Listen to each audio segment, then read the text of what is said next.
All right, we're here with my buddy Steve, who won first place at an Edison 1K in Washington. How long ago was that at this point? This was maybe like, a month ago maybe. So this is a little bit of a belated deck profile, but better late than never.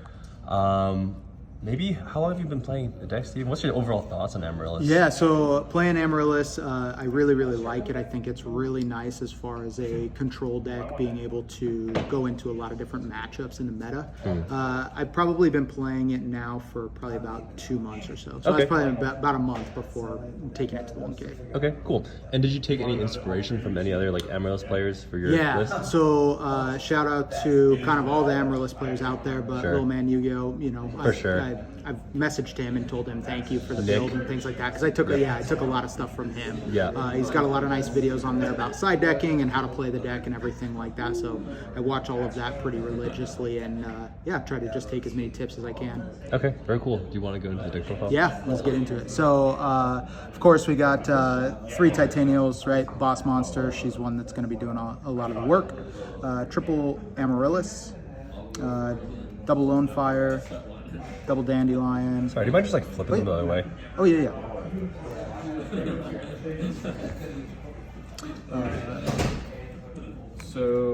Double Dandelion, double Lila, Gravarose. Okay. Debris, Necro, Plague, Card Trooper, Raikou. So this is kind of it for the monsters. I feel like pretty standard monster lineup for the most part, aside from the Gravarose. She's one that, you know, I think was actually a pretty nice card overall in the For people who don't know, what does this do? Yeah, so during your standby phase, you can send a level 3 or lower monster from your deck to the grave, but because she's a Kokimaru monster, you do have to reveal a plant in your end phase if you want to keep her up alive. Okay. So this is kind of nice because it kind of forces people to have some type of out to her. Yep. Otherwise, you're going to get pluses on your next standby phase. For sure. So you can like bait bottle this easily, so they don't use on your Titanial and your Amaryllis. Yep, and then I mean, even in some of the traps that we'll get to, there's ones that can defend her, right?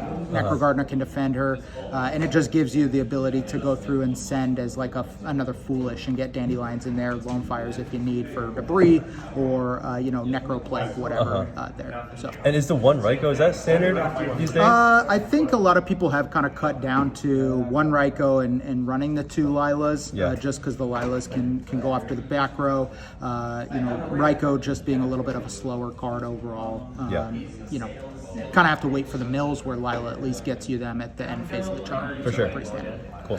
And then I got 3 trade-ins, 3 hidden armories, double miracle fertilizer, Mark of the Rose, charge, MST, heavy, foolish, DDR, and reasoning. Okay. I think for the most part, all of these are pretty standard except for the reasoning. I've kind of gotten that from some of the builds online as well. Overall, I feel like this card probably underperformed in my opinion. Overall, just it can go through and send essentially an Amaryllis to the grave, right? If they call level 8, when you're sending from the top of the deck, if it hits Amaryllis, it will just go straight to the grave. If they call something other than level 8 and you hit an Amaryllis, it just goes straight to the grave. The reason why I'm not really a huge fan of it after playing in the tournament, mainly I just felt like this thing goes through, sends all the mills, but mills a lot of your valuable spells or trap cards that you actually want to draw into. So that's probably one of the major things I would change in the build overall. I see. I think I saw this card in the build that was running like the Stratos and the Dasher, right? Yep, correct. Yeah, okay. Exactly. And I think that can definitely make a nice little play as well, right? Give you a little bit more pluses if you actually hit like a level 4 or something like that, or hit the Dasher. In this build, I just feel like the monsters that you'd actually special summon are not that valuable, outside of, if your opponent calls 4 and you hit a Titanium off the top. But yeah. Okay, cool. And then getting to the traps, double Phoenix Wing Wind Blast, and 1 Karma Cut. I feel like most builds online are playing triple Wing Blast. I like the 1 Karma Cut added in. I think it just catches frog players off guard.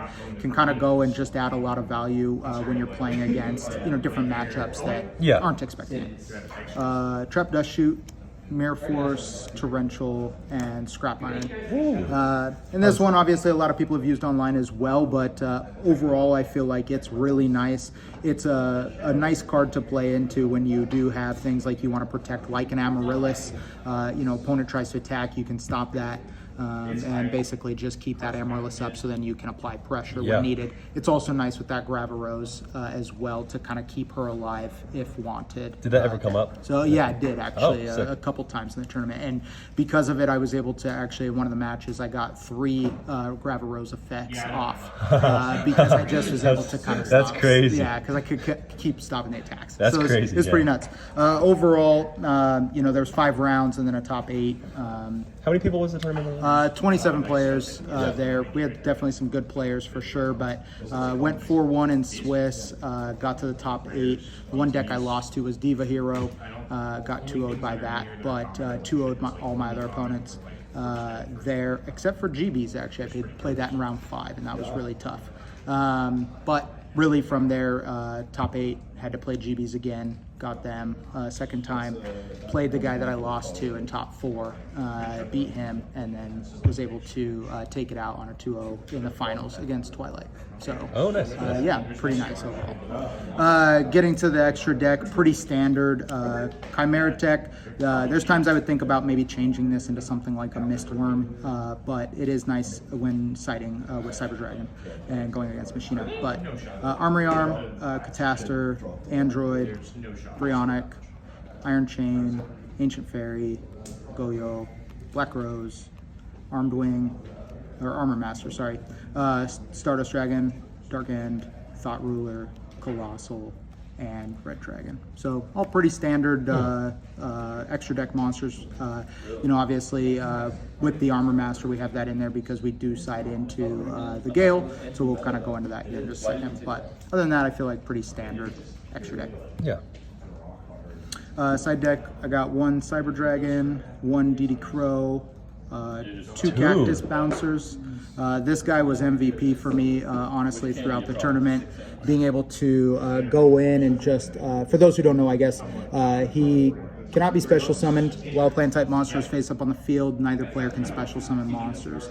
So he's really, really nice pairing with bringing him out, being able to banish, special summon an Amaryllis and just right away locking them up, or potentially having tokens on the field and being able to stop that. So in my match against GBs, I was able to bring this guy out. They, had to solemn when I brought him out, pay 4,000 life points, and instantly, put me in a really nice position to apply pressure. Yeah, this like stop scores, Trag, Bayou. Exactly. Yep. It's just like a Fossil Dyna, but a little stronger, right? He's 1800, so getting over him is pretty tough. Yeah. And then I play a side in the Aaron, the Gale, double Consecrated Lights. Can you talk about the Gale real fast? Oh yeah. Like what? So Gale, really have this in for when playing against Blackwing. Ultimately, you're going to be stealing. Oh, because Mark of the Rose. Yeah, you're going to steal stuff with Mark of the Rose. So it gives you the ability to special that if you have it in hand. If not, you can Mark a Rose their Shura, run over something with their Shura, and then be able to special this out. True. So, like I said, that's why I play the Armor Master. Having the Gale in there can add that value. Nice. And then I have the 1 Lightning Vortex, 1 Soul Release, double Decree, Dust Tornado, and double Pulling the Rug. Okay, nice. So, yeah, ultimately I feel like these guys came in big against Frogs when I played them. I actually didn't play Frogs in this tournament, but I did play a follow-up regionals the week after and some side pods, played against 2 Frog matches. That was really clutch, helped out a lot. So ultimately, like I said, I think the only thing I would probably look at changing is maybe that reasoning, taking that out, maybe flipping in the Lightning Vortex into the main as opposed to the side. So would you say like reasoning's the one that underperformed most, and maybe Gravy Rose is the MVP? Yeah, Gravy Rose honestly was probably the MVP, as crazy as it sounds. It's just one of those things that, like I said, every single time you bring it out, your opponent has to answer it, and they have to play weird plays to get over it being a 1900. If you can bring start out turn 1 fire, with right? that, exactly. So if you start turn 1 with that, right, it's 1900 beater. How do you get over that in a single Yeah. turn, right? It's very, very difficult. So it makes them make some very odd, awkward plays, and then all of a sudden, they're wasting resources to get rid of that, and then you can follow up with It's some kind of good like plays. against value. If you let them leave the Greffer on the field, it's like more than one turn. It's like that's tough. Exactly. Yeah. Exactly. And then basically what I won from that was the ulti first, brain control from the tournament. So pretty Very pretty nice card for the win. Very there. nice. But yeah, overall, real quick, the overall rounds. Round 1 played against Christia Sworn, 2-0'd them. Round 2 lost to Diva Hero, 0-2. Round 3 played against Dragons, 2-0'd them. Dragon Turbo. No, just actually straight Dragons. Okay. So yeah, more like control Dragons. Round 4 I actually played against GK. 2-0'd them as well. That one was very scary though. Obviously, Necro Valleys are very hurtful against my deck. Yeah. So Wait, Necro Valley? Necro Valley. Yeah, because there's Gravekeepers, and he did royal tribute GK. me. Sorry, I thought you Yeah. said GB. GK. Yeah, Oh, GK. interesting. GK. Yeah. Oh, cool. So that was a tough one. Necro Valley was crushing me, and he actually pulled off Royal Tributes both games for like 3 cards. But luckily, I would be able to out his Necro Valley through like Phoenix Wing Wind Blast or MST or Heavy or something like that, Lila, and then my Grave was like all turned on. So I was able to really explode. Round 5 played against GBs, 2-1 against them. Top 8 played the same guy, GB player again, 2-0'd him. Top 4, 2-0'd against Diva Hero, and then top 2 on the Twilight, 2-0'd. 2 against Twilight. Yeah, Okay. got very, very lucky against the GBs. I gotta shout out him. He's a very good player, James. And when I was playing him, I got very lucky in summoning a Lila into 4 back row, twist to pop, hit Starlight Road, and then dropped a Heavy Storm right afterwards and got You saw the force. Starlight immediately. So like, yeah, exactly. So that was very, very lucky. That helped me in the top 8 to be able to 2-0 him. So, but yeah, overall pretty good tournament, a fun time, and deck performed very well. Very cool. Thanks for sharing. Yeah, thank you.